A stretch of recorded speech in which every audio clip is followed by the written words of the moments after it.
یعنی وہ نکاح بھی نہیں کر سکتی۔ پھر جب کسی عورت کا کسی مرد سے نکاح ہو گیا ہو، اگرچہ رخصتی ابھی نہ ہوئی ہو تو اس کا نکاح کسی دوسرے مرد سے نہیں ہو سکتا۔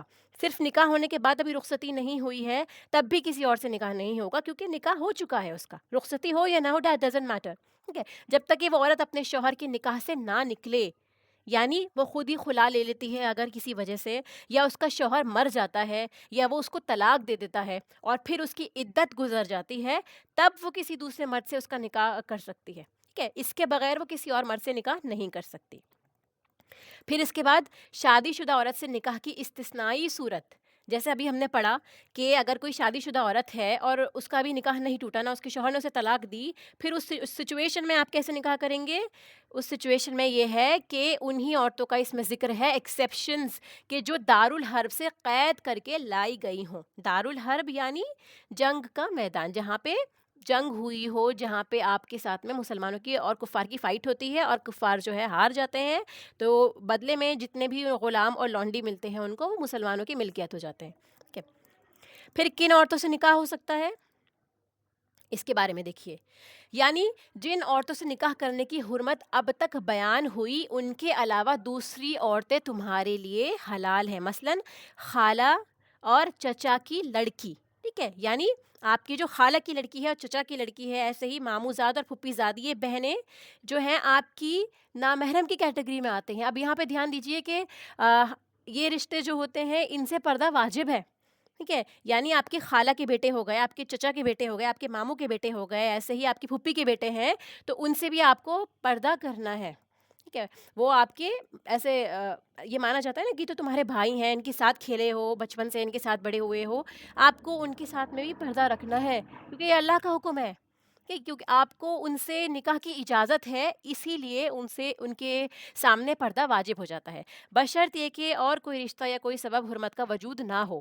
کیا وجہ ہو سکتی ہے اس کی؟ کہ ہو سکتا ہے ان میں سے کوئی ایسا ہو جس کی مدر نے بچپن میں ان کو دودھ بھی پلایا ہو، یعنی وہ آپ کی رضائی ماں ہو۔ اس سچویشن میں پھر وہ رشتہ نہیں ہو سکتا، پھر آپ کے وہ رضائی بھائی بہن ہو جائیں گے، رضائی بھائی بہن، کہ جن کی مدر یعنی ان کی ویٹ نرس سیم ہوتی ہے، ان کی مدر نے بچپن میں دونوں کو دودھ پلایا ہوتا ہے، وہ ریئل بھائی بہن نہیں ہوتے، اس سچویشن میں بھی رضاعت قائم ہونے پر نکاح جو ہوتا ہے اس میں اس حرمت میں آ جاتا ہے، یعنی ان سے نکاح جائز نہیں ہوتا جو آپ کے رضائی بھائی بہن ہیں۔ حق مہر کی ادائیگی کا تاکیدی حکم، پھر اس آیت میں جو ہمیں پتہ چلتا ہے کہ تاکیدی حکم ہے کہ آپ کو حق مہر ادا کرنا ہے، ٹھیک ہے؟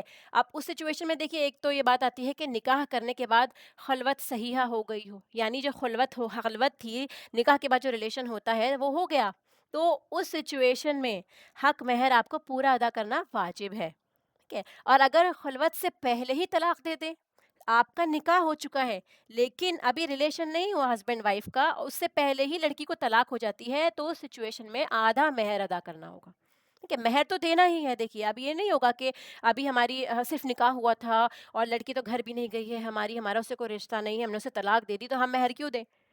لڑکی کے اوپر نصف مہر ادا کرنا واجب ہے، ہم نے اس کو پڑھا تھا پچھلے بارے میں بھی کہ ایموشنلی آپ کو سپورٹ دینا بھی ضروری ہے، کیونکہ ایک بہت بڑا کسی انسان کے اوپر ایک ٹراما ہوتا ہے، اس سچویشن میں اللہ سبحانہ و تعالیٰ ہیلنگ کے پرپس سے، ریلیشنز خراب نہ ہو، سامنے والے کی دل جوئی بھی رہے، اس سچویشن میں آپ کیا کریں گے؟ نصف مہر ادا کریں گے۔ اللہ تعالیٰ نے جو قوانین عطا کیے ہیں وہ حقوق العباد کو مد نظر رکھتے بھی کیے ہیں، اسی لیے ہم کو یہ سوچنا چاہیے کہ قرآن و سنت میں کیا احکامات ہیں، آنکھ بند کر کے ان کو فالو کریں گے انشاءاللہ تو زندگی میں بالکل بدمزگی نہیں ہوگی۔ بہت سے لوگ ایسے ہیں جو میاں بیوی بن کر رہتے سہتے ہیں لیکن بیوی کی مہر کی ادائیگی کی فکر ہی نہیں کرتے اور بیوی لحاظ میں بھی کچھ نہیں کہتی، تو اس آیت میں ان لوگوں کے لیے تاکید اور تنبیہ ہے کہ ادائیگی مہر کی فکر کریں اور بیوی کے تقاضے کے بغیر ادا کریں، یعنی آپ اس کے انتظار میں نہ رہیں کہ بیوی مانگے گی تو دوں گا، بیوی کے گھر والے کہیں گے تو دوں گا، ادروائز ضرورت نہیں ہے دینے کی، کیونکہ میں خرچ تو کر رہا ہوں اس کے اوپر، ٹھیک ہے؟ دن رات کا خرچہ ہے، نان نفقہ ہے پورا، شاپنگ کراتے ہیں، کھانا دیتے ہیں، جو چیز کہتی ہیں دیتے ہیں، نہیں وہ سب اپنی جگہ ہے، وہ سب ذمہ داری میں آتا ہے، نان نفقے میں آتا ہے جو اللہ سبحانہ و تعالیٰ نے مرد پہ دی ہے ذمہ داری، اس کے علاوہ یہ مہر واجب ہے دینا، تو اس کو مرد کو بغیر اس کے کہ کوئی مطالبہ کرے دے دینا چاہیے، ادروائز کیا ہوتا ہے at the end of the day جب کسی کا انتقال ہوتا ہے اس وقت میں آ کے پھر نکاح کو نعوذ باللہ مہر کو معاف کرایا جاتا ہے کہ مہر معاف کر دینا، ساری زندگی میں تو ایسا کچھ ہوا نہیں، نہ دینے کا ارادہ ہوا، اب معلوم ہے کہ مہر جو ہے انسان کے اوپر قرض ہو جائے گا اور وہ قرض کی حالت میں اس دنیا سے گیا ہے، پھر اس سچویشن میں معاف کرواتے ہیں۔ اس سے بہتر ہے کہ زندگی میں ہی کہہ دیں یا آپس میں کچھ بات کر لیں، جس میں اگر آپ لڑکی معاف کرنا چاہے تو بالکل کر سکتی ہے، اٹس ہر چوائس ٹوٹلی۔ اگلی آیت میں آتا ہے، دیکھیے آیت نمبر 34، الرجال قوامون علی النساء، مرد عورتوں پر ذمہ دار ہیں۔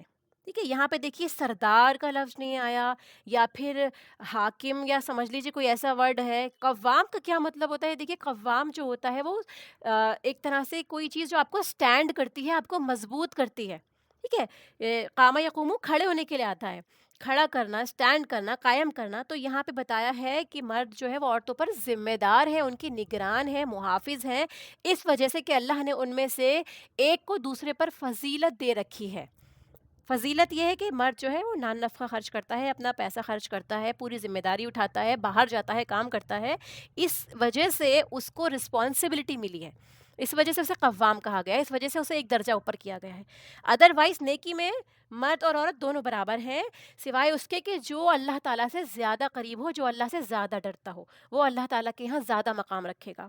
اسی لیے دنیا میں مرد سے اوپر جانے کی کوشش نہ کریں، یا اپنے آپ کا اپنا اسٹیٹس اوپر کرنے کے لیے کہ ہم بھی بہتر ہیں یا ہم مرد سے زیادہ کر سکتے ہیں۔ کوشش یہ کریں کہ اللہ سبحانہ وتعالیٰ کی بارگاہ میں اپنے نمبرز بڑھائیں، اپنا درجہ بڑھائیں۔ ٹھیک ہے؟ پھر آگے آتا ہے، اور اس وجہ سے بھی کہ وہ اپنے مال خرچ کرتے ہیں، بس نیک عورتیں فرما بردار ہوتی ہیں۔ ٹھیک ہے، نیک عورتیں فرما بردار ہوتی ہیں، مرد کی بات مانتی ہیں، اپنی عزت اور شوہر کے مال کی غائبانہ حفاظت کرنے والی ہیں، اس وجہ سے کہ اللہ نے ان کے حقوق کی حفاظت کی ہے۔ مرد جو ہے عورت کی حفاظت کرتا ہے، تو عورت کو بھی مرد کی ایبسنس میں اپنی عزت کی بھی، یعنی عورت کو بھی اننیسیسری کسی سے بات چیت کرنے کی ضرورت نہیں ہے، بنا اس کی اجازت کے گھر سے باہر جانے کی ضرورت نہیں ہے۔ اگر اسے پسند نہیں ہے مرد کو کہ فلاں مرد سے آپ بات کریں یا ان لوگوں سے بات کریں، تو آپ نہ کریں۔ ٹھیک ہے، تو اپنی عزت کی حفاظت کریں اس کی غیر حاضری میں، اور اس کے علاوہ اس کے مال کی بھی حفاظت کریں۔ ایسا نہ ہو کہ آپ اس کا مال اس سے بنا پوچھے اڑائیں، اننیسیسری خرچ کریں، اسراف میں لے آئیں۔ ٹھیک ہے، تو یہ بھی ذمہ داری عورت کو دی اللہ تعالیٰ نے۔ اور وہ عورتیں جن کی سرکشی سے تم ڈرتے ہو، بس انہیں نصیحت کرو، اور نہ مانے تو بستروں میں انہیں علیحدہ کر دو۔ جو عورت سرکش ہے، ٹھیک ہے، اس کو ہم نے کافی ڈیٹیل میں پڑھا تھا کہ سرکشی کس کس طرح کی ہو سکتی ہے۔ ابھی فی الحال اس آیت کا صرف ترجمہ دیکھیے۔ انہیں سب سے پہلے تنبیہ کے طور پہ، ایک وارننگ کے طور پہ بستروں میں انہیں علیحدہ کرنے کا حکم دیا گیا ہے، اور پھر بھی نہ مانیں، کیونکہ آپ دیکھیں نا، یہ بستروں میں علیحدہ کر دینا ایک ناراضگی کی نشانی ہے، اور عورتیں جو ہوتی ہیں وہ یوزولی ایموشنل زیادہ ہوتی ہیں، وہ اس چیز کو برداشت نہیں کر پاتی کہ کوئی، مطلب آپ یہ سمجھیں نا کہ تھوڑی کھٹپٹ ہو رہی ہے گھر میں، یا پھر مون خراب ہے، یا بات چیت نہیں چل رہی ہے، تو اسی سے ہی کام ہو جاتا ہے۔ اللہ سبحانہ وتعالیٰ نے یہ ہلکی سزائی سے لے رکھی ہے کہ ایموشنلی جب آپ محسوس کریں گے تو آپ اپنے آپ اپنی غلطی کو ریپینٹ کریں گے، آپ سوچیں گے کہ ہاں مجھ سے غلطی ہوئی ہے، تو ہو سکتا ہے انشاءاللہ اس میں ریکنسلیشن ہو جائے، آپس میں بات چیت ہو جائے۔ نہیں مانتی تو پھر کیا کریں گے؟ انہیں ہلکی سی مار مارو۔ ٹھیک ہے، بستروں میں علیحدہ کر دو، اس کے بعد ان کو ہلکی سی مار مارو۔ اور ہلکی سی مار مارنے کا بھی حکم ہم جانتے ہیں کہ ہلکی سی، جتنی مسواک ہوتی ہے ہلکی سی، اتنی اگر آپ کسی کو مسواک مارتے ہیں نا، اس طرح سے ہو۔ چہرے پہ مارنے کی ممانعت ہے، زور سے مارنے کی ممانعت ہے، نشان نہیں پڑنے چاہیے باڈی پہ۔ پھر اگر وہ تمہاری اطاعت کرنے لگے تو ان پر زیادتی کا کوئی راستہ تلاش مت کرو، بے شک اللہ تعالیٰ بہت بلند اور بہت بڑا ہے۔ ٹھیک ہے، اب دیکھیے مرد کس لحاظ سے قوام ہے۔ اس آیت میں جو سیکھنے کی بات ہے وہ سب سے پہلے یہی ہے کہ مرد کو اللہ نے قوام بنایا ہے، وہ سرپرست ہوتا ہے، سربراہ ہوتا ہے، اور منتظم ہوتا ہے۔ سارے انتظامات مرد کے ہاتھ میں ہوتے ہیں کہ کتنا پرووائڈ کرنا ہے، گھر کا جو خرچہ ہے، بجلی کا خرچہ ہے، گھر کی مینٹیننس ہے، یہ ساری چیزیں مرد دیکھتا ہے۔ اس کے بعد گھر کے اندر اسے سیٹ کیسے کرنا ہے، کس طرح سے اور اس کو چلانا ہے، وہ عورت کی ذمہ داری ہوتی ہے کہ اگر وہ سارا ریسورسز آپ کے پاس نہ آئے تو آپ کس طرح سے اسے استعمال کریں گی۔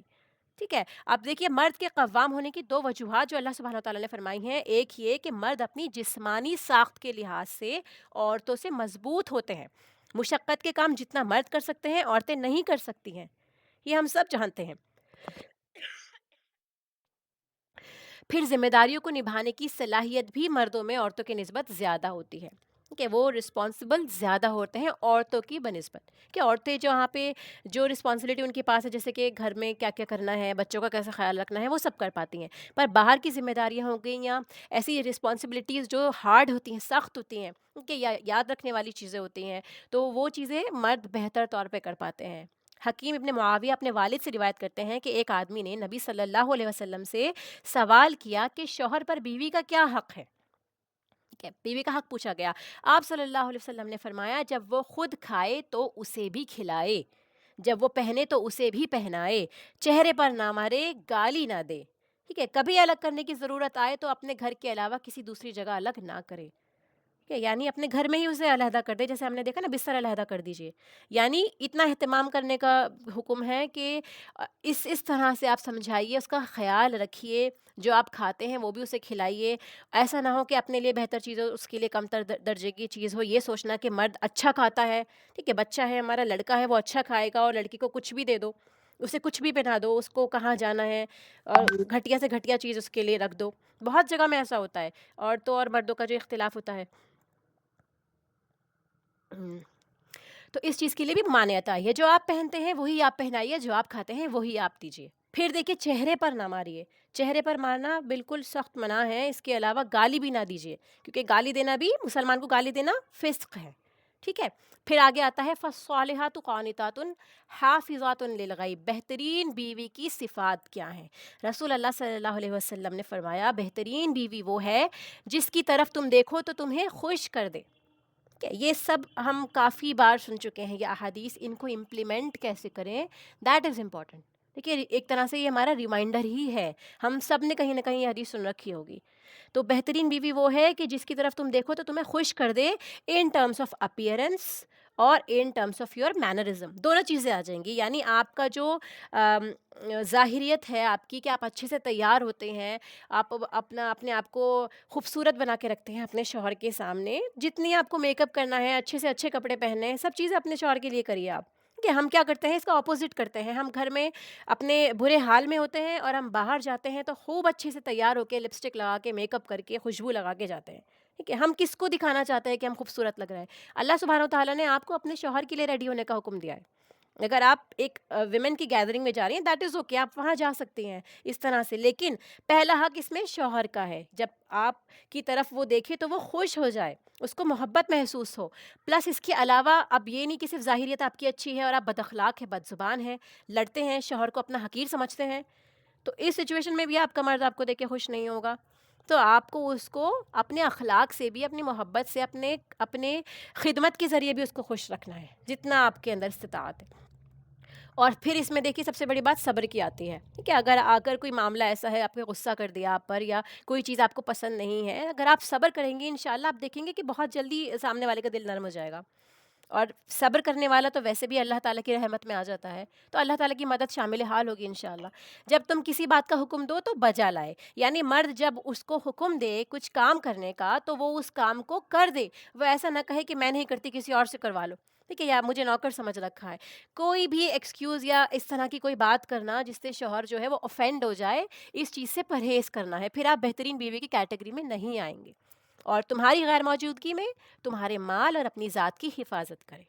ٹھیک ہے، اب واللاتی تخافون نشوزہن فعیذوہن وہجروہن فی المضاجع وضربوہن، جیسے ابھی ہم نے اوپر پڑھا، بیوی کی اصلاح کے لیے مناسب رویہ اختیار کرنا. اگر ایسا موقع آتا ہے کہ کوئی بیوی ہے جو تھوڑی سرکش ہو گئی ہے، زبان دراز ہو گئی ہے، لڑائیاں زیادہ کرنے لگ گئی ہے، یا کسی بھی طرح سے بدتمیزی کر رہی ہے، حالانکہ شوہر اس کو پورا اپنا حق دے رہا ہے، اس کی طرف سے کوئی کمی نہیں ہے، اس سچویشن میں اسلام ہم کو کیسے گائیڈ کرتا ہے؟ کیونکہ بعض اوقات آپ دیکھیں گے نا کہ مرد جو ہوتے ہیں وہ مرد صالح ہوتے ہیں، کہ ان کی طرف سے کوئی کمی نہیں ہوتی ہے، لیکن عورت جو ہوتی ہے وہ زیادہ ڈیمانڈنگ ہوتی ہے، یا ہو سکتا ہے وہ دین سے تھوڑا دور ہو، لا علم ہو، شیطان کی وسوسوں میں آ جائے، لوگوں کی باتوں میں جلدی آ جائے. کیونکہ بعض اوقات جو شوہر بیوی میں لڑائیاں ہوتی ہیں وہ دوسروں کی دخل اندازی سے زیادہ ہوتی ہیں. ٹھیک ہے، عورتیں بہت جلدی متاثر ہو جاتی ہیں دوسروں کی باتوں سے.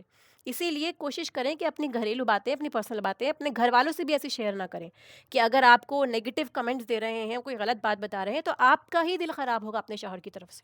ٹھیک ہے، اب یہاں پہ کیا آتا ہے، نبی صلی اللہ علیہ وسلم نے ہدایت فرمائی ہے کہ منہ پر نہ مارا جائے، بے رحمی سے نہ مارا جائے، اور ایسی چیز سے نہ مارا جائے جو جسم پر نشان چھوڑ جائے. ان اللہ کان علیًا کبیرہ، عورتوں پر زیادتی کرنے والے مردوں کے لیے تنبیہ ہے کہ اللہ سبحانہ وتعالیٰ العلی اور الکبیر ہے، یعنی وہ بلند ہے، وہ اپنی ساری مخلوق سے بلند ہے، وہ آپ سے بھی بلند ہے، وہ آپ کو بھی ایسی مار مار سکتا ہے اگر آپ ناحق مارتے ہیں اپنی بیوی کو، ٹھیک ہے؟ پھر الکبیر ہے، سب سے بڑا ہے، اس کی شان اور جلال کے سامنے بڑے سے بڑے بھی حقیر ہیں۔ یہ سوچ کے اپنے آپ کو روک لیں کہ کل آپ کو اللہ تعالیٰ کو جواب دینا ہے اگر آپ اپنی بیوی پر زیادتی کر رہے ہیں تو۔ آج آپ زیادتی کر سکتے ہیں، کوئی پوچھنے والا نہیں ہے، شوہر ہے ٹھیک ہے مار رہا ہے، کچھ بھی کر رہا ہے، پورا اس کو حق نہیں دے رہا ہے یا غلط کام کر رہا ہے، اللہ سبحانہ وتعالیٰ تو سب دیکھنے والا ہے، کل اس عورت کو پورا حق ملے گا انشاءاللہ۔ پھر آیت نمبر 36، اور اللہ کی عبادت کرو اور اس کے ساتھ کسی بھی چیز کو شریک نہ بناؤ، اور والدین کے ساتھ احسان کرو، اور رشتہ داروں اور یتیموں اور مسکینوں اور رشتہ دار پڑوسی اور اجنبی پڑوسی اور پہلو کے ساتھی اور مسافر کے ساتھ بھی، کہ یہ پوری کیٹیگری آ گئی ہے کہ کس کے ساتھ آپ کو احسان کرنے کا حکم دیا گیا۔ احسان کیا چیز ہوتی ہے؟ دیکھیے، آپ کو اچھا رویہ رکھنا ہے، ٹھیک ہے، جو آپ کے ساتھ اچھا کر رہا ہے آپ کر رہے ہیں، کہ یہ بھی ہو گیا، خیر کا رویہ بھی ہو گیا کہ آپ بہتری کر رہے ہیں۔ احسان از ڈفرینٹ تھنگ، یہ ایک ہائی لیول کی بات ہو گئی ہے، ٹھیک ہے۔ حسن کیا چیز ہوتی ہے؟ دیکھیے، بیوٹی، کسی بھی چیز میں بیوٹی کب آتی ہے کہ جب وہ نارمل سے زیادہ اچھی لگنے لگتی ہے ہم کو، بیوٹیفل جب ہم اسے کہتے ہیں۔ ایسے ہی احسان کا رویہ یہ ہوتا ہے کہ جو نارملی آپ کرتے ہیں اس سے زیادہ اچھا کریں، جو نہیں کر رہا آپ کے ساتھ تب بھی آپ اس کے ساتھ اچھا کریں، یہ احسان ہوگا۔ کس کس کا نام آیا اس میں؟ دیکھیے، سب سے پہلے اللہ کی عبادت کا حکم ہے، اس کے بعد والدین کے ساتھ احسان کا حکم ہے، پھر یہ ہماری پوری سیریز موجود ہے ہمارے سامنے، اور ان کے ساتھ بھی جن کے مالک تمہارے دائیں ہاتھ ہیں، یعنی تمہارے انڈر جتنے لوگ کام کرتے ہیں، چاہے تمہارے امپلائیز ہوں، گھر کے کام کرنے والے ہوں، یا تمہارے بچے وغیرہ ہوں، جو بھی ہو تمہاری پرورش میں ہو، وہ سب اس کے بعد آتے ہیں، ان پہ بھی آپ کو احسان کرنا ہے۔ اللہ سبحانہ وتعالیٰ فرماتا ہے، بے شک اللہ تعالیٰ کسی خود پسند بہت فخر کرنے والے سے محبت نہیں کرتا۔ اب دیکھیے یہاں پہ کتنے امپورٹنٹ پوائنٹس ہیں سیکھنے کے لیے۔ وَاعْبُدُوا اللَّهَ وَلَا تُشْرِكُوا بِهِ شَيْئًا، بندوں پر اللہ کا حق ہے کہ اللہ کا حق ہے کہ اس کے علاوہ کسی کی عبادت نہیں کرنی۔ عبادت ہر چیز میں آئے گی، جو آپ اچھا کام کر رہے ہیں صرف اس نیت سے کہ میں اللہ کو راضی کرنے کے لیے کر رہا ہوں، کوئی نیت نہیں ہونی چاہیے کسی کو راضی کرنے کے لیے، کسی کو خوش کرنے کے لیے، امپریس کرنے کے لیے نہیں۔ یہ اللہ کا حق ہے کہ جو آپ کی عبادت ہے، ذاتی عبادت، بدنی عبادت، یا پھر آپ کی قولی عبادت، آپ کی مالی عبادت، یہ سب اس میں آتے ہیں کہ جو کچھ بھی آپ کر رہے ہیں خالص اللہ کے لیے کر رہے ہیں، تو آپ کا کھانا پینا، اٹھنا بیٹھنا، سونا جاگنا، ہر چیز عبادت میں چلی جائے گی۔ یہ بندے پر اللہ کا حق ہے، یہ اللہ تعالیٰ ڈیزرو کرتا ہے۔ اگر ہم نہیں بھی دیں گے تب بھی اس میں اللہ تعالیٰ کی شان میں کوئی نعوذ باللہ کمی نہیں ہوگی، لیکن ہم اپنے آپ کو مجرم قرار ٹھہرا دیں گے، کیونکہ یہ ہماری ذمہ داری تھی، ہم پر یہ فرض تھا۔ اس کے بعد آتا ہے والدین کے ساتھ احسان کرنا، ٹھیک ہے۔ خالق کا اپنے بعد والدین کو درجہ دینا، یہ والدین کو بہت اونچا مقام دے دیتا ہے، اور ہمارے یہاں سب سے زیادہ سمجھ لیں آپ کہ اللہ ہماری حفاظت فرمائے کہ ہم جن کو سب سے کمتر ویلیو دینا یا لیس پرائیورٹی پہ رکھتے ہیں، وہ کون ہے؟ ہمارے والدین ہیں، کہ کچھ بھی جو مرضی آیا ان کے سامنے بول دیا، جیسا جیسا چاہے ان کے ساتھ رویہ کر دیا، کچھ بھی نہیں کہیں گے ہمارے والدین۔ خصوصی طور پہ ہماری ماں کے ساتھ میں سب سے سخت رویہ ہماری ماں کے ساتھ ہوتا ہے ہمارا، جبکہ اللہ تعالیٰ نے ان کو سب سے اونچا مقام دیا ہے۔ اگر ہمارا اس سے پہلے رویہ خراب تھا تو اب تو ہم پڑھ رہے ہیں، ہم کوشش کریں کہ اب اپنا رویہ بہتر کرنے کی کوشش کریں، اور اگر ہمارے والدین میں سے کوئی ایک اللہ سبحانہ تعالیٰ کے پاس جا چکا ہے، اس دنیا سے جا چکا ہے، تو ہم کثرت سے ان کے لیے دعا کریں، ان کی طرف سے جتنا ہو سکے خیرات کریں، صدقات کریں، ٹھیک ہے، جتنا ہو سکے۔ پھر اس کے بعد ہے حسن سلوک کے سب سے زیادہ مستحق ہمارے والدین ہیں۔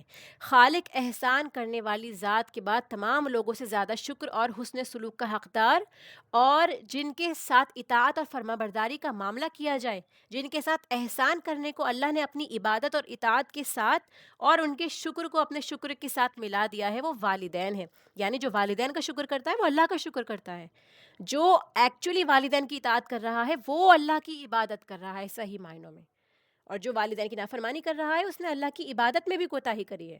یہ اتنا سخت ہے، دیکھیے ہم سب لوگوں کو اس پہ بار بار سوچنے کی ضرورت ہے۔ اس کے بعد وَبِذِي الْقُرْبَى وَالْيَتَامَى وَالْمَسَاكِينِ، ابن قیم رحمہ اللہ کہتے ہیں کہ صلہ رحمی یہ نہیں کہ رشتہ داروں کو اس حال میں چھوڑ دیا جائے کہ وہ بھوک اور پیاس اور برہنگی سے تباہ ہو رہے ہوں۔ آپ کے پاس، آپ کے بچوں کے پاس سب کچھ ہے، ٹھیک ہے، آپ اچھے سے کھا پی رہے ہیں، اچھے گھر میں سو رہے ہیں الحمدللہ، لیکن آپ کو یہ خبر نہیں ہے کہ آپ کے پڑوسی، آپ کے رشتہ دار کس حال میں ہیں، کیونکہ یوزولی ہمارے رشتہ دار زیادہ تر ہمارے پڑوس میں ہی پائے جاتے ہیں، ٹھیک ہے، اور وہ بھوکے ہیں، پیاسے ہیں، ان کے پاس کپڑے نہیں ہیں پہننے کو، ان کی اسکول کی فیس جمع کرنے کے لیے نہیں ہے، ٹھیک ہے، ان کے پاس 2 وقت کا کھانا نہیں ہے، تو آپ ان سے بے نیاز نہیں رہ سکتے. تو صلہ رحمی یہ نہیں ہے کہ ان کو ان کے حال پہ چھوڑ دیا جائے، ٹھیک ہے، اور ان کا رشتہ دار بہت زیادہ مالدار ہو. صلہ رحمی واجب ہے، خواہ رشتہ دار کافر ہی ہو، یعنی آپ کو جوڑنا ہے. صلہ، دیکھیے صلہ کیا چیز ہوگی؟ جوڑنے کے لیے. اور رحمی رشتے جو آپ کے والدین سے آپ کو رشتے ملے ہیں، ٹھیک ہے، تو یہ رشتے ہیں، چاہے وہ کافر کیوں نہ ہو، آپ کو اس کے ساتھ صلہ رحمی کرنی ہے، اپنا رشتہ برقرار رکھنا ہے، اچھے معاملات کرنے ہیں، حسن سلوک کرنے ہیں، ٹھیک ہے. اس کا دین اس کے ساتھ، اور صلہ رحمی کرنے والوں کا دین اس کے ساتھ ہے، ٹھیک ہے، وہ چاہے کافر کیوں نہ ہو، لیکن آپ کو اپنے دین پہ فالو کرتے ہوئے اس کا خیال رکھنا ہے. تو اگر مسلمان آپ کے رشتہ دار ہیں تو ان کا حق کتنا ہو جاتا ہے، آپ یہ دیکھیے. پھر رشتہ دار کو صدقہ کرنے پر صلہ رحمی کا بھی اجر ملتا ہے. نبی صلی اللہ علیہ وسلم نے فرمایا کہ بے شک مسکین آدمی کو صدقہ دینا صرف صدقہ ہے، جبکہ قرابت دار کو صدقہ دینا صدقہ بھی ہے اور صلہ رحمی بھی ہے، یعنی 2 گنا اجر آپ کو ملتا ہے. پھر یتیموں اور مسکینوں کا خیال رکھنے کا حکم آیا ہے.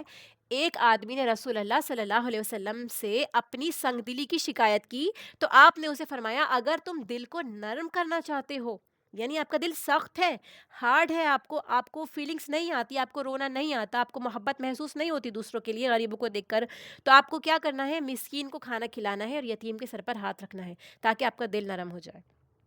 یہ ایک نسخہ ہے، رسول اللہ صلی اللہ علیہ وسلم نے ہمیں دے دیا ہے، اس کو بس ہمیں فالو کرنا ہے. پھر اگلا کون ہے؟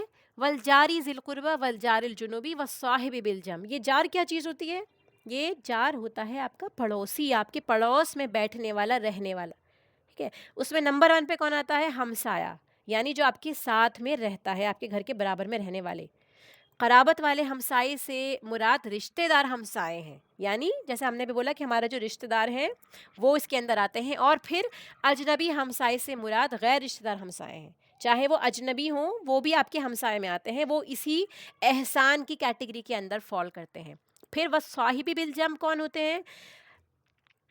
ہمارے ہم نشین دوست، جن کے ساتھ ہم کلاس میں بیٹھتے ہیں، اپنے آفس میں بیٹھتے ہیں، اپنی یونیورسٹی میں ہم ان کے ساتھ ہوتے ہیں، وہ بھی ہمارے وصاحبی بالجنب، ہمارے پہلو کے ساتھی ہو گئے، ہمارے ساتھ اٹھنے بیٹھنے والے. پھر سفر کا ساتھی، کہ آپ سفر کر رہے ہیں، آپ راستے میں کہیں ٹریول کر رہے ہیں، آپ کے برابر میں جو ہے اس کا بھی حق ہے کہ آپ ایسا نہ کریں نا کہ آپ بیٹھا ہے کوئی اور آپ اس کو گولی مار رہے ہیں، پوری جگہ آپ نے گھیر کے بیٹھ گئے، سامنے برابر والا دب رہا ہے. کسی بھی طرح آپ کو دوسرے کو نقصان نہیں پہنچانا ہے. جو بھی آپ کے ساتھ معاملہ کر رہا ہے یا آپ کے برابر میں بیٹھا ہی کیوں نہیں ہے، سبحان اللہ. آپ یہ دیکھیے اللہ سبحانہ وتعالیٰ کس قدر لوگوں کی عزت کا احترام کرواتا ہے. ہم لوگوں کو ایز اے مسلمان کتنا زیادہ احترام کرنے والا ہونا چاہیے، اور اس کا بالکل اپوزٹ چل رہا ہے آج کل. اللہ تعالیٰ ہماری حفاظت فرمائے. پھر دیکھیے کہ بیوی بھی اس کے اندر آتی ہے، کیونکہ بیوی کے ساتھ بھی اٹھنا بیٹھنا ہر وقت وہ آپ کے ساتھ رہتی ہے، بیوی یا شوہر دونوں اس کیٹیگری میں آتے ہیں، ٹھیک ہے. پھر علم سیکھنے کے لیے آنے والے یا کاروباری سلسلے میں پاس آ کے بیٹھنے والے سب اس کے اندر آ جاتے ہیں. ہمسائے کو اذیت دینے سے بچانا، رسول اللہ صلی اللہ علیہ وسلم نے فرمایا حسن اخلاق اور اچھی ہمسائیگی شہروں کو آباد کرتی ہے اور عمر میں اضافے کا سبب بنتی ہے. پھر اس کے بعد وابن السبیل وما ملکت ایمانکم، مسافر اس کے اندر آتے ہیں، اور مسافر میں مہمان بھی شامل ہوتے ہیں، کہ جو آپ کے گھر میں مہمان ہیں، وہ اپنے گھر سے سفر کر کے آپ کی طرف آئے ہیں، تو وہ بھی اس کیٹیگری کے اندر آ جاتے ہیں جو مہمان ہوتے ہیں. اور ان اللہ لا یحب من کان مختالا فخورا، فخر اور خود پسند مسلمان، یہ جو ہے خود پسندی مسلمان کے اوصاف نہیں ہوتے. تکبر کرنا، اپنے آپ کو بہتر سمجھنا، اپنے گھر کو، اپنی چیزوں کو چمکانا، دوسروں کو حقیر جاننا، ایسا مسلمان نہیں ہوتا. ایک دوسرے پر فخر نہیں جتانا، اللہ کا شکر ادا کرنا ہے، بس آپ کے پاس ہے ٹھیک ہے، اللہ تعالیٰ نے آپ کو دیا ہے، اس پر دوسروں کے سامنے شو آف کر کے دکھانا کہ دیکھو میرے پاس اتنا ہے. اور باتوں سے آپ کو پتہ چل جائے گا کہ جو لوگ ریاکار ہوتے ہیں، دکھاوا کرنے والے لوگ ہوتے ہیں، تو وہ ایک مسلمان کی شان نہیں ہے. ہم کو یہ سب نہیں کرنا. آیت نمبر 96 میں آتا ہے اپنی طرف سے بڑے درجات کی بخشش کی اور رحمت کی بھی اللہ تعالیٰ بہت بخشنے والا، نہایت رحم کرنے والا ہے. یہ اللہ تعالیٰ کی طرف سے کیا ہے؟ یہ خوشخبریاں ہیں. کس چیز کی ہیں؟ حدیث مبارکہ دیکھیے. ابو سعید خدری روایت کرتے ہیں کہ نبی صلی اللہ علیہ وسلم کے پاس ایک شخص آیا اور اس نے سوال کیا کہ لوگوں میں سے افضل کون ہے. یعنی صحابہ آتے تھے، سوال کیا کرتے تھے تاکہ وہ اپنی اصلاح کر سکیں، بہتر طور پہ عمل کر سکیں۔ ان لوگوں کے پاس یہی کام ہوا کرتا تھا۔ اب ہمارے پاس کیا کام ہے؟ ہمارے پاس 10 کام ہوتے ہیں، ہمیں لوگوں کی باتیں سننی ہوتی ہیں، دوسروں کے گھروں میں کیا چل رہا ہوتا ہے وہ جاننا ہوتا ہے، اپنے دعوتوں کی تیاری کرنی ہوتی ہے، اپنے بچوں کے بارے میں سوچنا ہوتا ہے۔ پر ان لوگوں کا کیا رہتا تھا شغل؟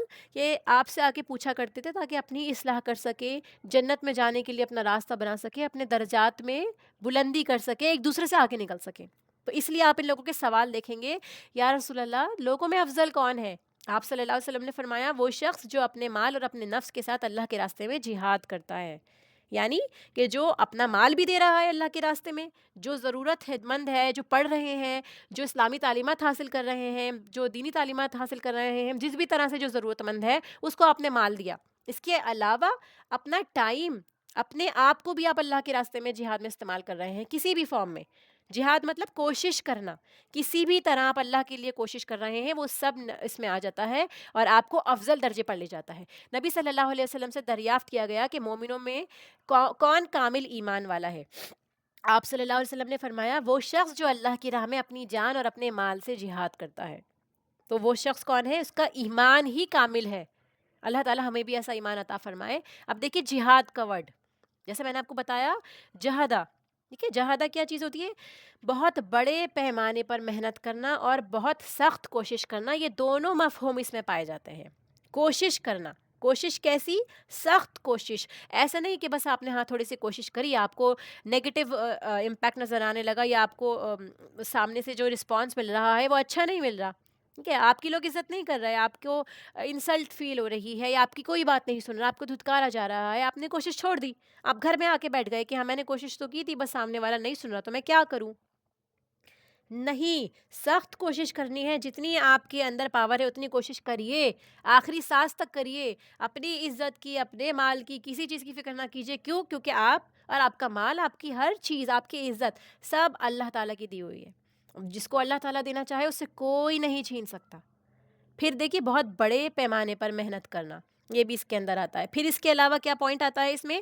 دین کی ترقی کے لیے کرنی ہے، جو موٹیو ہے وہ دین کی ترقی ہونا چاہیے، نہ ہی اپنی ترقی، نہ اپنی انسٹیٹیوشن کی ترقی، اپنے نام کی ترقی نہیں۔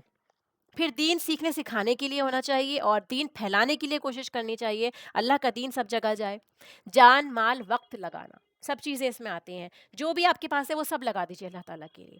سورہ عنکبوت کی آیت ہے، اور جو لوگ ہماری راہ میں جد و جہد کرتے ہیں ہم یقیناً انہیں اپنی راہیں دکھا دیتے ہیں۔ یعنی آپ کوشش کریں گے تو اللہ کا وعدہ ہے کہ اللہ تعالیٰ آپ کو گائیڈ ضرور کرے گا، لیکن آپ کوشش بھی نہ کریں اور پھر آپ بس یہ کہتے رہیں اللہ ہمیں ہدایت دے، ہمارے کام آسان ہو جائے، ہم بیٹھے بیٹھے جنت میں پہنچ جائیں، یا پھر ہمیں توفیق کیوں نہیں ملتی، بس آپ ہدایت کی دعاؤں کے لیے کہتے رہیں دوسروں سے، تو ان لوگوں کو ہدایت نہیں ملتی جو خود کوشش نہیں کرتے۔ نبی صلی اللہ علیہ وسلم نے فرمایا اللہ کے راستے میں ایک صبح یا ایک شام بھی گزارنا دنیا اور جو کچھ اس میں ہے سب سے بہتر ہے۔ یعنی آپ ایک صبح، صرف صبح سے لے کے آپ عصر کے ٹائم تک سمجھ لیجئے اتنا ٹائم ہے، یا کچھ گھنٹے آپ نے اللہ کے راستے میں نکالے، کیا اللہ کا راستہ کیا ہوتا ہے؟ اللہ کا دین، اللہ کے بندوں کی خدمت، ٹھیک ہے، علم حاصل کرنا، قرآن پڑھ رہے ہیں آپ، ترجمے سے پڑھ رہے ہیں، یا آپ حفظ کر رہے ہیں، آپ حدیث مبارکہ پڑھ رہے ہیں، یا آپ لوگوں کو شیئر کر رہے ہیں جو آپ نے سیکھا، ٹھیک ہے، اللہ کے راستے میں آپ ہیں، ٹھیک ہے، ایک صبح یا ایک شام بھی آپ نے گزار دی تو آپ اسے دیکھیں گے کہ دنیا میں جو کچھ بھی ہے، آپ کو کوئی کروڑوں روپے دے دے، آپ کو کوئی گھر بار دے دے، پراپرٹی دے دے، وہ اس سب سے بہتر ہے کہ جو آپ نے اللہ کے راستے میں ٹائم اسپینڈ کیا۔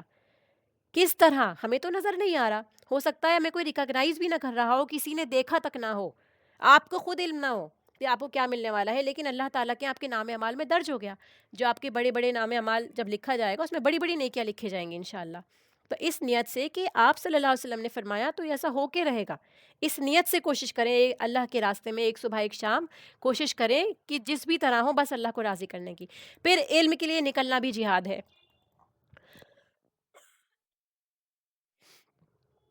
رسول اللہ صلی اللہ علیہ وسلم نے فرمایا جو شخص طلب علم میں گھر سے نکلا پس وہ واپس آنے تک اللہ کی راہ میں ہے، آپ یہ دیکھیے اگر آپ گھر سے نکلتے ہیں کسی جگہ پہ سیکھنے جانے کے لیے، کہیں ایسی گیدرنگ ہے جہاں بہت سارے لوگ اکٹھے ہو کے دین سیکھ رہے ہیں، کہیں تعلیم ہوتی ہے، ٹھیک ہے، کوئی انسٹیٹیوٹ ہے جہاں پہ آپ کو جانا ہے، ٹھیک ہے، اب تو الحمدللہ سب چیزیں آن لائن بھی اویلیبل ہیں، لیکن اگر آپ آف لائن بھی جاتے ہیں کیونکہ ایک پریزنس ہوتی ہے لوگوں کی گیدرنگ کی جس پہ اللہ تعالیٰ کی طرف سے رحمت آتی ہے، سکینت آتی ہے، وہ آف لائن بھی بیٹھنے کی ایک الگ ہی بات ہوتی ہے، ٹھیک ہے۔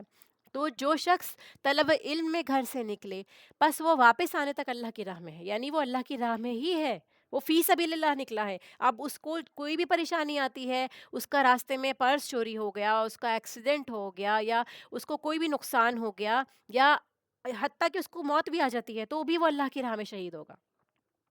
پھر خیر کی تعلیم دینے کے لیے نکلنا بھی جہاد ہے، یعنی آپ دے رہے ہیں تاکہ آپ جا رہے ہیں تاکہ آپ کسی کو پڑھا سکیں، تو یہ بھی جہاد ہے۔ ابو ہریرہ رضی اللہ عنہ سے روایت ہے، وہ کہتے ہیں کہ میں نے رسول اللہ صلی اللہ علیہ وسلم کو یہ فرماتے ہوئے سنا ہے، جو شخص میری اس مسجد میں آئے اور اس کا ارادہ صرف کوئی اچھی بات سیکھنا یا سکھانا ہو، یعنی کوئی دنیاوی غرض نہ ہو، کوئی گوسپنگ نہیں، کسی طرح کی کوئی بات نہیں، وہ صرف دین سیکھنے کے لیے، سکھانے کے لیے، اچھی بات سیکھنے کے لیے آیا ہو یا سکھانے کے لیے آیا ہو، تو اس کا درجہ اللہ کی راہ میں جہاد کرنے والے کا سا ہے۔ سبحان اللہ، ہم لوگوں سے ملنے جاتے ہیں، اگر ہمارے مائنڈ میں بھی یہ بات ہو کہ ہم اچھی بات اس سے سیکھیں گے فلاں سے، یا جو میں نے سیکھا ہے اس کو بتائیں گے، اس کے علاوہ اور کچھ نہیں، تو ہم بھی اللہ کی راہ میں جہادی میں شامل ہو جائیں گے انشاءاللہ۔ یہ چھوٹی چھوٹی چیزیں ہیں جو ہم کو موٹیویٹ کرتی ہیں۔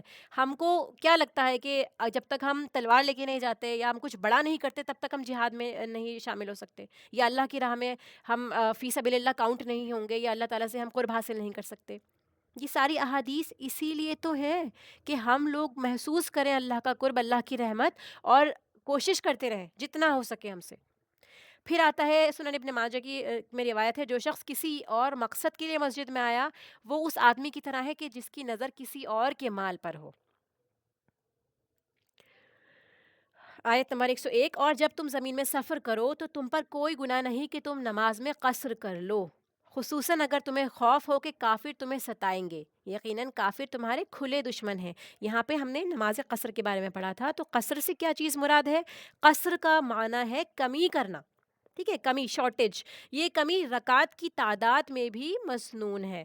دیکھیے، اگر خوف زیادہ ہو تو نماز کی حیت اور شکل میں بھی کمی کی جا سکتی ہے، جیسے ہم نے دیکھا کہ اگر اتنا خوف ہے کہ آپ اتر ہی نہیں سکتے اپنی سواری سے، تو آپ کیا کر سکتے ہیں؟ آپ سواری پہ بھی پڑھ سکتے ہیں، آپ پیدل چل رہے ہیں تو پیدل جاتے جاتے بھی نماز پڑھ لیجئے، یہ خوف کی حالت میں ہے۔ آپ نیت باندھ لیجیے، آپ چل رہے ہیں، چلتے چلتے آپ بس اپنی جو نماز کے اندر واجبات ہوتے ہیں وہ اپنے ادا کر دیں۔ اب ضروری نہیں ہے آپ پورا رکوع اور سجود بھی کریں گے اسی حالت میں، آپ نیت کر لیجیے کہ میں رکوع میں جا رہی ہوں، سجدے میں جا رہی ہوں۔ بتانے کا مقصد یہ ہے کہ نماز چھوڑنی ہی نہیں ہے، اس حالت میں بھی پڑھنے کا حکم ہے۔ اتنی جب ریلیکسیشن مل گئی ہے یا اللہ تعالیٰ کی طرف سے آپ کو اتنی گائیڈنس مل رہی ہے، پھر بھی ہم شاپنگ پہ جاتے ہوئے بھی اپنی نمازیں چھوڑ دیتے ہیں۔ اللہم حفظنا۔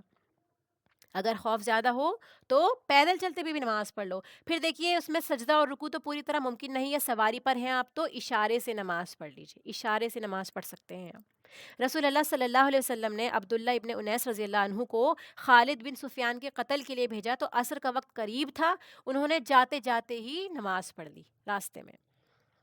عبداللہ ابن عباس رضی اللہ عنہما نے فرمایا، اللہ تعالیٰ نے تمہارے نبی کی زبان سے حضر میں 4، سفر میں 2 اور خوف میں 1 رکعت فرض کی ہے، یعنی صلاۃ الخوف، جیسے ہم نے پڑھا تھا تفسیر میں کہ جنگ کی حالت میں کس طرح مسلمانوں نے 2 گروپس بنا کے، ایک رسول اللہ صلی اللہ علیہ وسلم کے پیچھے ایک گروپ نے نماز ادا کری، پھر وہ پیچھے چلے گئے پروٹیکشن کے لیے، تو دوسرے گروپ نے آ کے نماز ادا کری، تو 1 رکعت بھی فرض کر دی ہے۔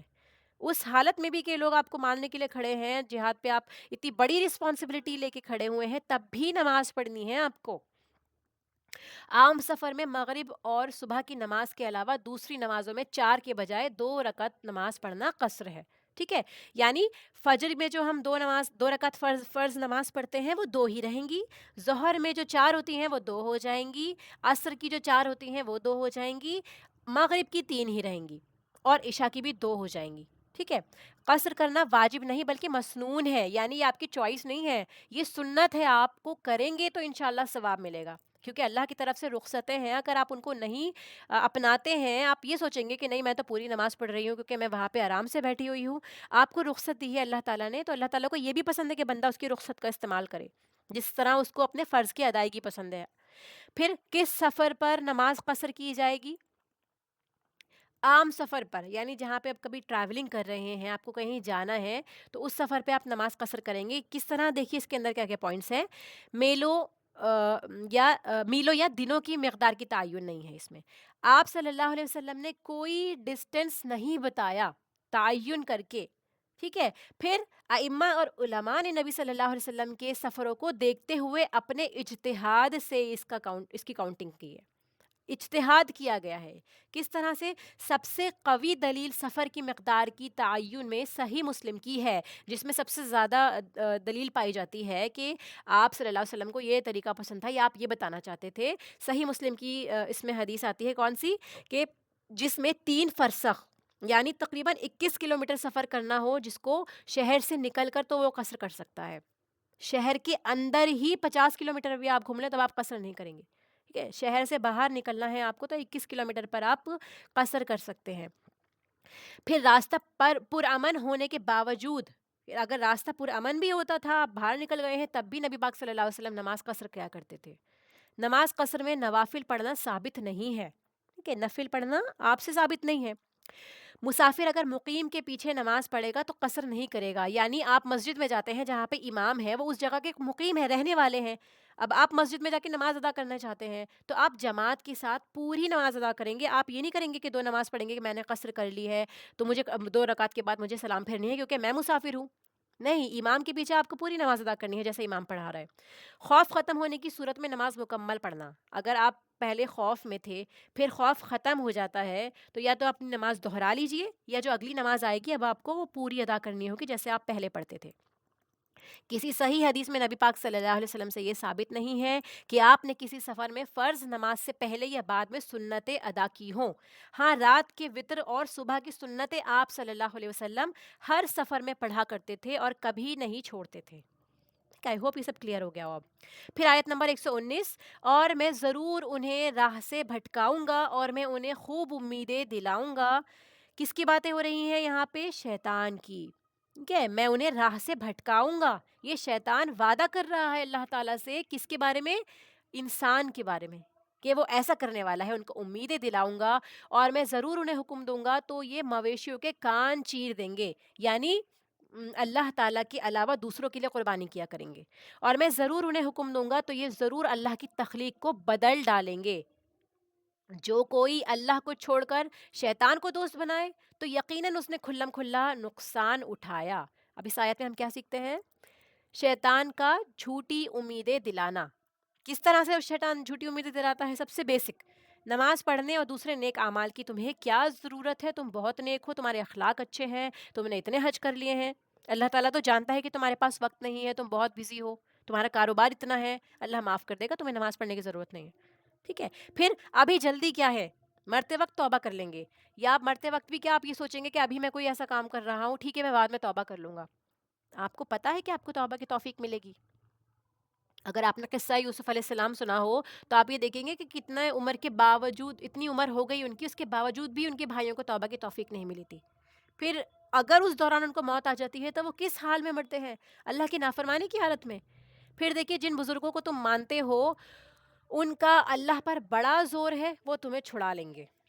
کوئی ایسی جھوٹی سفارش رکھنا، یہ ایسے خیالات رکھنا کہ فلاں فلاں ہم کو بخشوا لے گا، یہ سب چیزیں ان کا دامن تھام لینا، وہ تمہیں سیدھے جنت میں لے جائیں گے۔ پھر تاکہ انسان نیک کام میں سستی کرے اور نیک کام چھوڑ دے۔ آپ اگر گناہ کے کام نہیں بھی کرتے تب بھی شیطان کا یہ کیا پیترا رہتا ہے کہ وہ آپ کو دوسرے کاموں میں انگیج کر دے گا۔ یہ بہت ہوتا ہے، بہت بار، کہ آپ جو ہے آپ سوچتے ہیں کہ دوسرے کام بھی امپورٹنٹ ہے، ٹھیک ہے، آپ جو لیس امپورٹنٹ کام ہوتے ہیں ان پہ توجہ دے دیتے ہیں بنسبت ان کے کہ جن میں آپ کو زیادہ اجر ملنا تھا، جس میں سب سے پہلے ہماری نمازوں کی ڈیلے ہونا ہوتا ہے، ٹھیک ہے۔ تو نیکی کے کاموں میں وہ سستی کرا دیتا ہے۔ کبھی کبھار ایسا بھی ہوتا ہے کہ انسان ان کاموں کو چھوڑ ہی دیتا ہے، وہ اتنا ڈیلے ہو جاتے ہیں، وہ بعد میں سوچتا ہے کہ اس کو میں بعد میں ہی کر دوں گا، ٹھیک ہے۔ پھر دیکھیے شیطان بتدریج گمراہیوں کی طرف لے کر جاتا ہے۔ کس طرح؟ کہ وہ گمراہ کیسے کرتا ہے انسان کو، کہ کچھ لوگوں کو تو وہ صرف نیکی سے ہٹا دیتا ہے، کچھ لوگوں کو وہ گمراہیوں تک پہ لے جاتا ہے۔ ایمان کو خراب کرنا، ڈاؤٹس ڈالنا، عقیدہ بگاڑنا انسان کا، شکوک و شبہات کے ساتھ، شک ڈالنا، نعوذ باللہ اللہ کے بارے میں شک ڈالنا، تقدیر کے بارے میں شک ڈالنا، قیامت آئے گی یا نہیں آئے گی، ہمیں اس کا صلہ ملے گا یا نہیں ملے گا، ہم دنیا میں ہی لے لیتے ہیں، کل ہمیں ضرورت نہیں ہے، آج ہمیں سارا مال یہیں پہ دے دو، کل کا کیا بھروسہ۔ پھر جب یہ نہیں ہو سکتا تو نافرمانیوں کا حکم دے دیتا ہے، یعنی وہ انسان اپنے عقیدے میں مضبوط ہوتا ہے، اللہ سے ڈرتا ہے، ٹھیک ہے، تو کیا کرتا ہے وہ نافرمانیوں پہ لگا دیتا ہے، اس سے گناہوں کے کام کروا دیتا ہے کہ وہ اللہ کے ساتھ شریک تو نہیں ٹھہرا رہا لیکن باقی گناہ کر رہا ہوتا ہے، وہ صغیرہ کبیرہ گناہ۔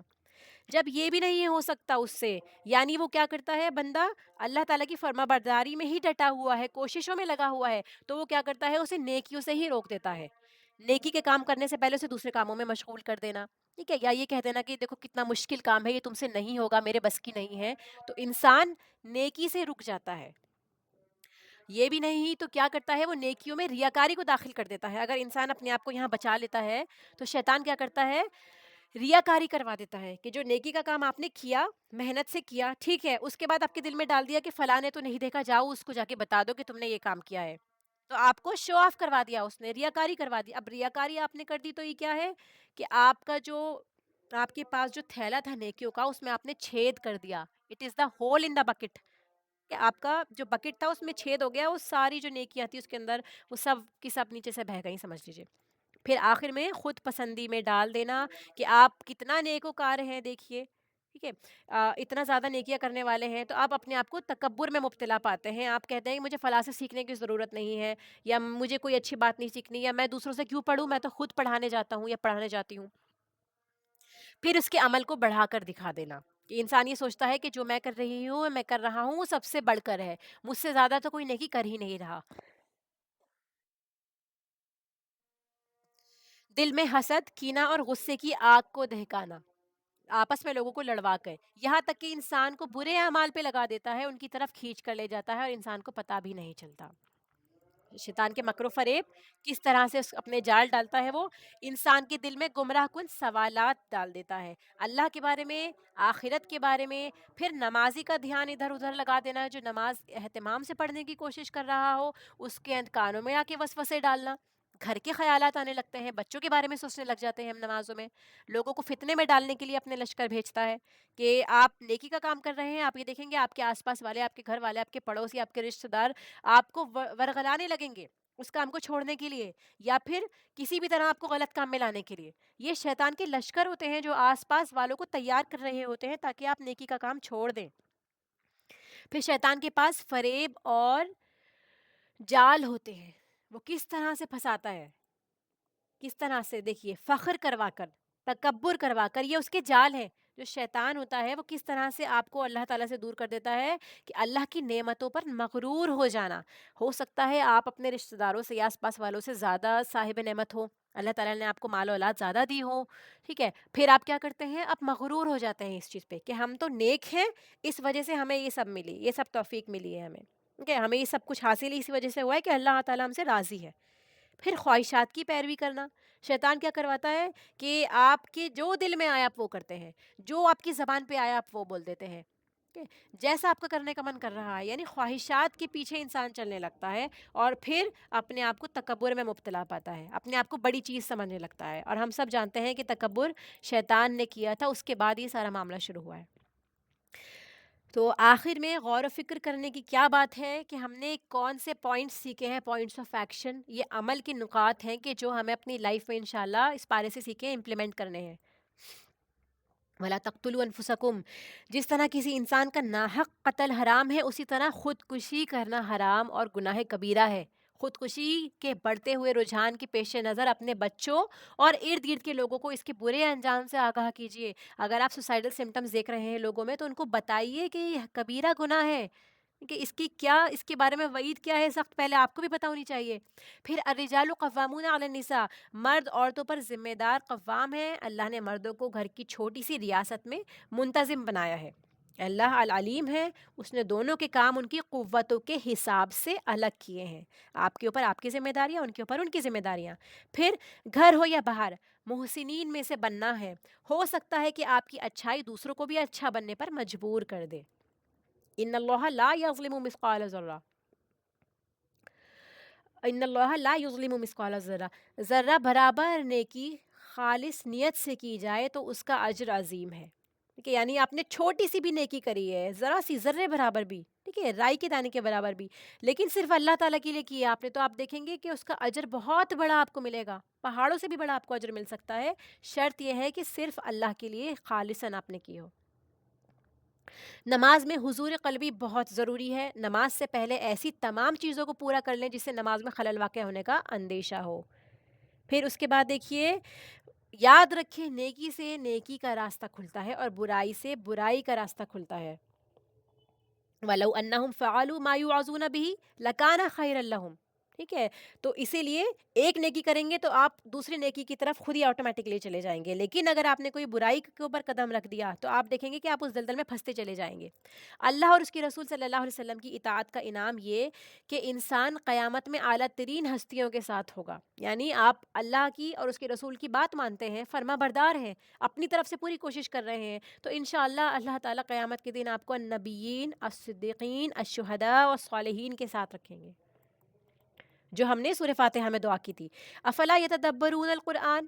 پھر دیکھیے قرآن کریم میں تدبر کے بغیر اس کا فہم حاصل نہیں ہو سکتا. یعنی آپ صرف پڑھ رہے ہیں، آپ نے تدبر نہیں کیا، یعنی آپ نے ڈیپتھ میں جا کے سمجھا نہیں کہ اس کے اندر کیا ہے، تب تک آپ کو اس کا فہم حاصل نہیں ہوگا. حضرت حسن بصری کہتے ہیں کہ اللہ کی قسم، تدبر یہ نہیں کہ اس کے حروف کی تو حفاظت کی جائے، لیکن اس کی حدود یعنی معنی کو ضائع کر دیا جائے. یعنی آپ پڑھنے میں تو بہت اچھے ہیں، آپ تجوید سیکھ رہے ہیں، سب کچھ کر رہے ہیں، لیکن جب اس کے معنی یعنی جو اس میں حکم دیے گئے ہیں وہ فالو کرنے کی بات ہوتی ہے تو ہم اس کو ضائع کر دیتے ہیں، یعنی اس کو فالو نہیں کرتے. یہاں تک کہ ان میں سے ایک کہتا ہے کہ میں نے سارا قرآن پڑھ لیا، حالانکہ قرآن کا کوئی اثر نہ اس کے اخلاق میں دکھائی دیتا ہے نہ عمل میں. یہ نہایت ڈرنے کی بات ہے کہ ہم نے بھی اب تک جتنے پارے پڑھے ہیں، سمجھے ہیں یا ہم اپنی اسٹڈی میں رکھتے ہیں، کتنا ہمارا اخلاق بدلا، ہمارے عمل میں کیا کیا چیزیں آئیں.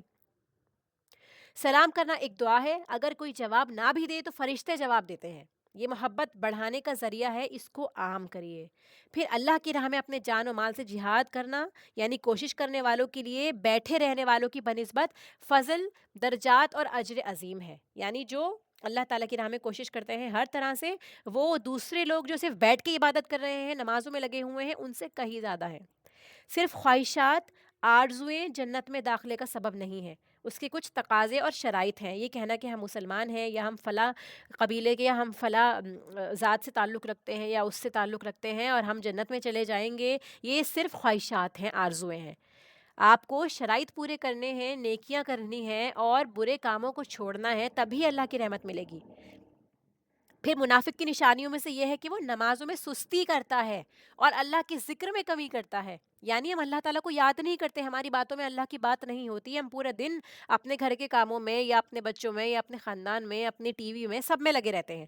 کتنا اللہ کا ذکر کیا. یعنی ذکر کے اندر کیا آتا ہے؟ دیکھیے ایکٹیو ذکر یہ بھی کہ آپ جو تسبیحات بتائی گئی ہیں وہ پڑھیں، اور ذکر کسی کی یاد ہوتی ہے. یعنی آپ بات کرتے ہیں تو اللہ تعالیٰ کا نام اس میں آتا ہے، آپ آپس میں یہ شیئر کرتے ہیں کہ اللہ تعالیٰ یہ فرماتا ہے، رسول اللہ نے ایسے فرمایا، فلاں حدیث یہ کہتی ہے، فلاں آیت میں یہ ہے. تو یہ ساری باتیں اگر آپ کی زندگی میں عام ہوں گی تبھی آپ کی زبان سے بھی اللہ کا ذکر ہوگا.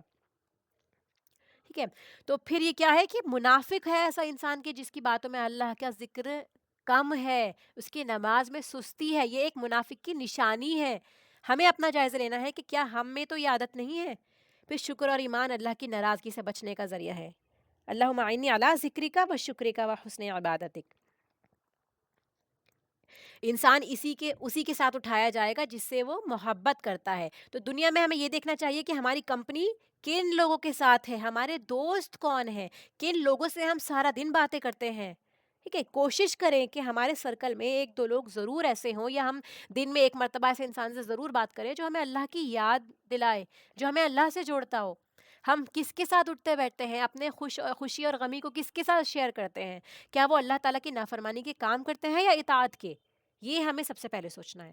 پھر دوسروں کی نعمتیں دیکھ کر غم زدہ نہیں ہونا، بلکہ اللہ تعالیٰ سے اس کا فضل مانگنا ہے. اللہ کے پاس کمی نہیں ہے، زندگی کا اصول بنا لیں کہ جب بھی آپ مانگیں گے تو اللہ تعالیٰ سے ہی اس کا فضل مانگیں گے. جیسے زکریا علیہ السلام نے مریم علیہ السلام کی نعمتیں دیکھ کر دعا کی تھی. ہو سکتا ہے کسی کے پاس زیادہ نعمتیں ہوں اللہ کی طرف سے، تو آپ کو اس سے حسد نہیں کرنی، اس کے لیے اپنے دل میں بغض نہیں رکھنا، اس کی نعمتوں کو چھن جانے کی دعا نہیں کرنی، بلکہ اللہ سے اس کا فضل مانگیے کہ اللہ تعالیٰ مجھے بھی عطا کر. اور کیوں عطا کرے؟ تاکہ میں اس سے زیادہ ہو جاؤں، اس کو دکھا سکوں کہ دیکھو میرے پاس تم سے زیادہ ہے، تو پھر آپ کو نہیں ملنا پھر.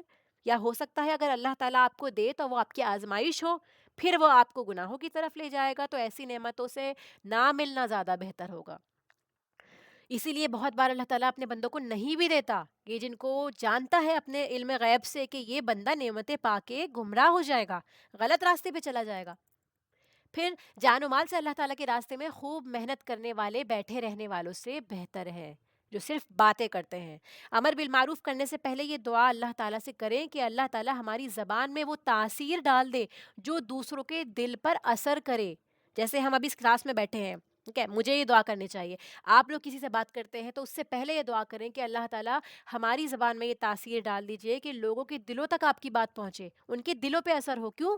کیونکہ اسلام پھیلا ہی اس طرح سے ہے. آپ صلی اللہ علیہ وسلم کا اخلاق اور صحابہ کا جو رویہ رہا، ان کے اخلاق رہے دوسروں کے ساتھ میں، اس کی وجہ سے لوگ اسلام میں داخل ہوئے ہیں. ادروائز یہ نہیں کہ جبرن تلوار کے زور پہ اسلام پھیلا ہے، نہیں، لوگوں نے دیکھا، رویے دیکھے، اخلاقیات دیکھے، اسلام کی تعلیمات دیکھی، تو پھر وہ اپنے آپ کنورٹ ہوتے چلے گئے، واپس اپنے دین کی طرف آتے چلے گئے جس دین پر اللہ تعالیٰ نے ہم تمام انسانوں کو پیدا کیا ہے. ٹھیک ہے. مثلا اگر بچے بات نہیں سنتے تو دعا کریں کہ اللہ تعالیٰ ہماری بات ان کو سنوا دے، نہ کہ ہم ان کو مارنا پیٹنا شروع کر دیں، کیونکہ ہر انسان محبت سے سن لیتا ہے.